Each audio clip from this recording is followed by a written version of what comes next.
do grande dilema, do grande problema que muitos homens enfrentam hoje, que é não saber onde se posicionar entre os dois extremos do homem insensível e do homem sensível.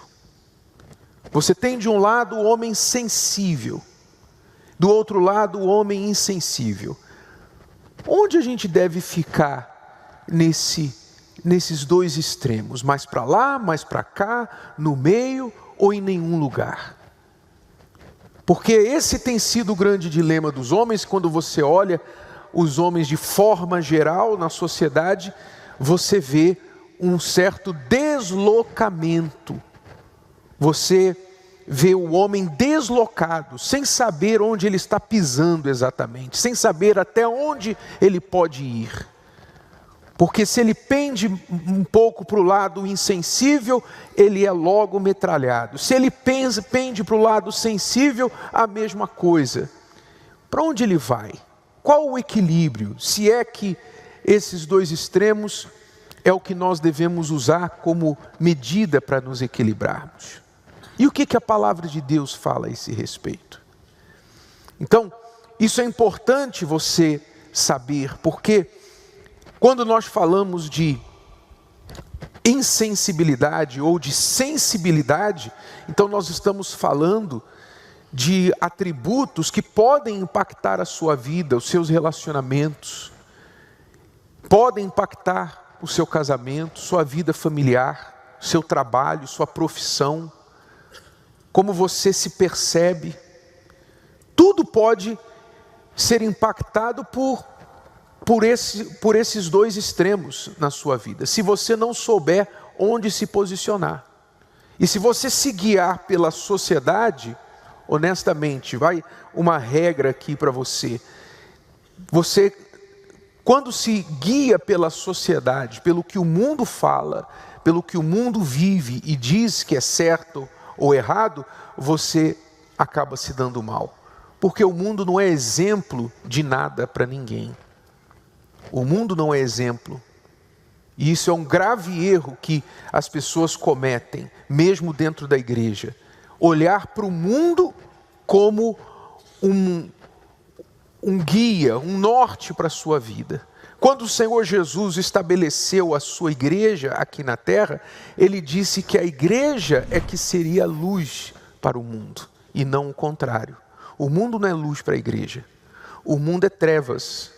Então, quando você olha para o mundo e o que está sendo feito no mundo, o que se vive, se pratica nesse mundo, você se espelha nas pessoas deste mundo, nas modas, nas ideologias, nas práticas desse mundo, e você tenta manter o passo com essas pessoas, você está no caminho errado.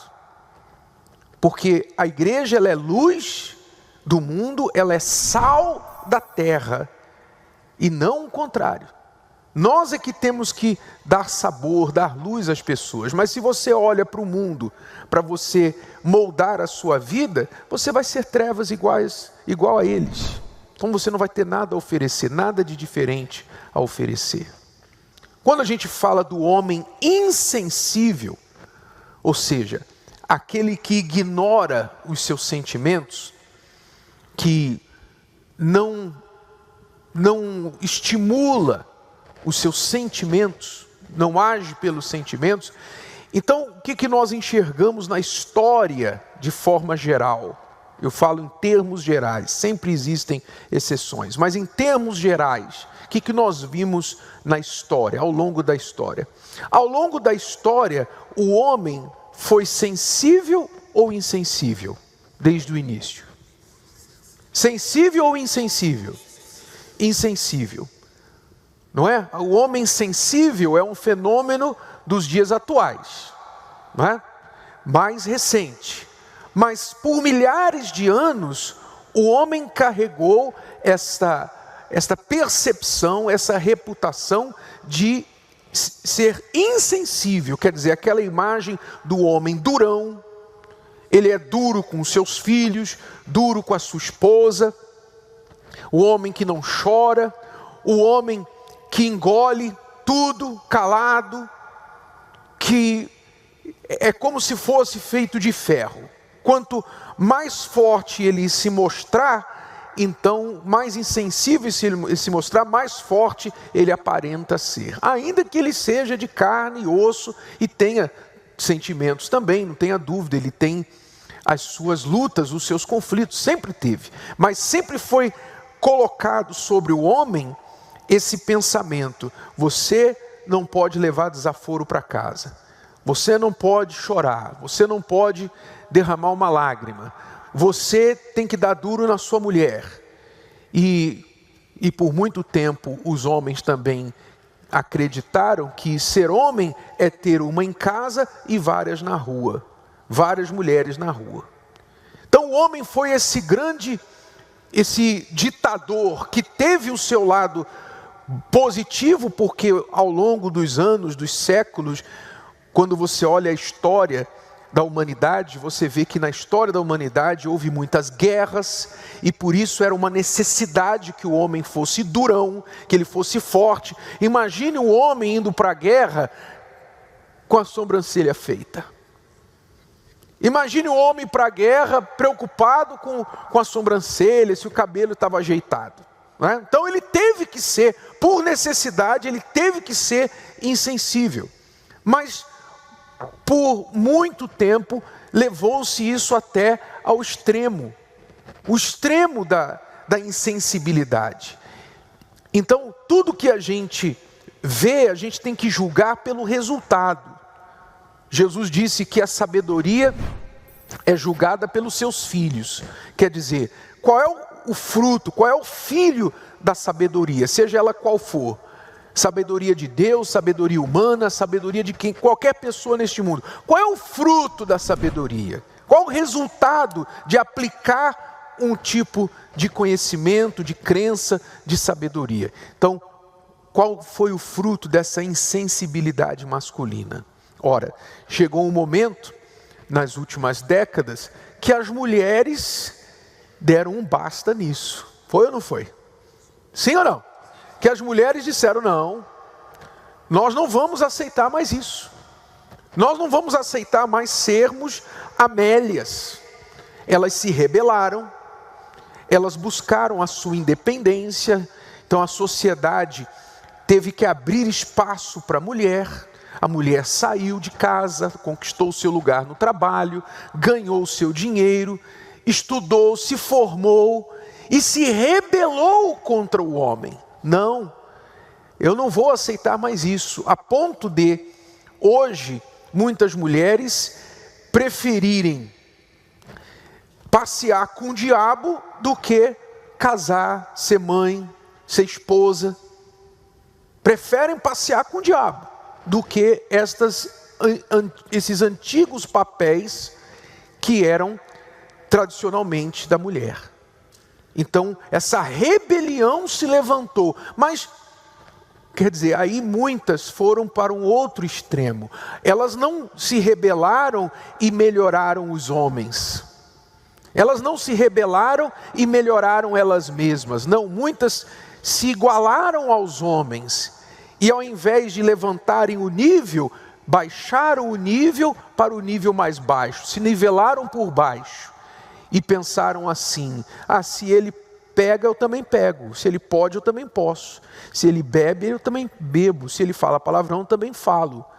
Se ele pode ter sexo e não se preocupar com ter filho, eu posso fazer aborto. Então as mulheres foram para o lado extremo também por baixo. Não levantaram os homens, não colocaram os homens para um nível melhor, e elas mesmas se baixaram, a ponto que os homens passaram e hoje tratam as mulheres ainda pior do que os antigos, os durões do passado. Porque os durões do passado fizeram o que fizeram, mas pelo menos ainda tinham um senso de honra, de respeito para com a mulher, dentro das devidas proporções, mas ainda tratavam com um certo respeito. Hoje, muitos homens olham para as mulheres e não tem nenhuma consideração, nenhum respeito para com elas, porque elas se tornaram francamente iguais a eles. Então, claramente também não funcionou. Quando você olha a criação de Deus, o que é que você vê? O que é que nós vemos em Deus? Quando nós olhamos a pessoa do próprio Deus, nós vemos em Deus a completude da imagem e semelhança nas quais Ele nos criou. Deus criou o homem, o ser humano, o homem e a mulher, a imagem e semelhança dele. Ele não criou só o homem a imagem e semelhança dele. Ele criou o homem e a mulher a imagem e semelhança dele. Que quer dizer que Deus tem o lado insensível e também tem o lado sensível. Deus tem a justiça, mas Ele também tem a misericórdia. Deus tem a ira, mas Ele também tem a compaixão. Deus tem tudo. Todas as qualidades necessárias para que uma pessoa seja completa estão em Deus. Logo, se nós estamos falando de como o homem deve ser nesse contínuo de insensível ou de sensível, você entende que ele não tem que estar em nenhum dos extremos e nem no meio. Ele tem que ser, sim, sensato. O homem é chamado para ser sensato. Palavra que a Bíblia usa como prudente. O que é ser um homem prudente? O próprio Senhor Jesus falou muito sobre o homem prudente, aquele homem que constrói a sua casa sobre a rocha. Quem é esse homem? Ele disse: o homem que ouve e pratica as minhas palavras, assemelhá-lo-ei a um homem prudente. O que quer dizer o homem prudente? Por que ele construiu a casa sobre a rocha? Por quê? Por que alguém constrói uma casa sobre a rocha? Por que construir sobre a rocha? É mais caro, mais difícil, demorado. Por que fazer isso? Prevendo o quê?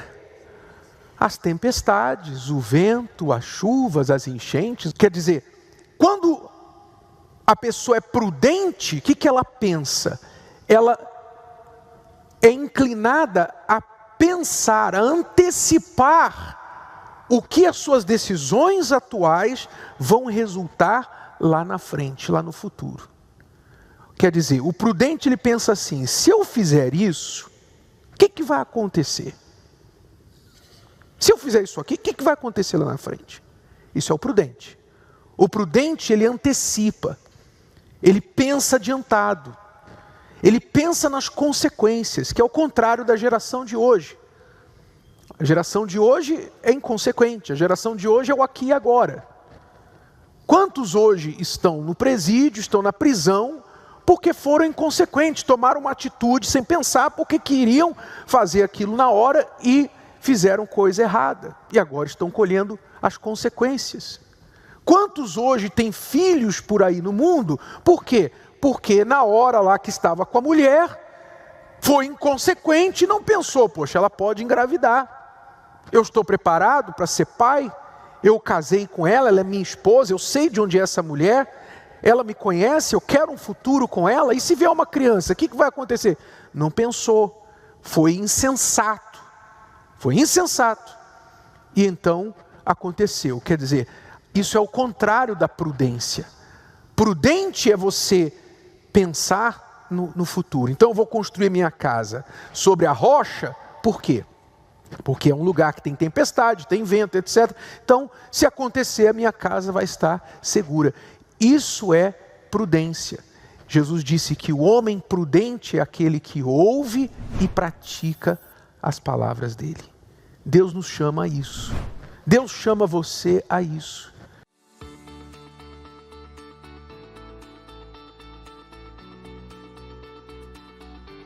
Se o vídeo de hoje te ajudou, você conhece alguém que vai ser ajudado por essa mensagem, passe adiante. E se você ainda não inscreveu aqui no canal, inscreva-se agora. Até a próxima.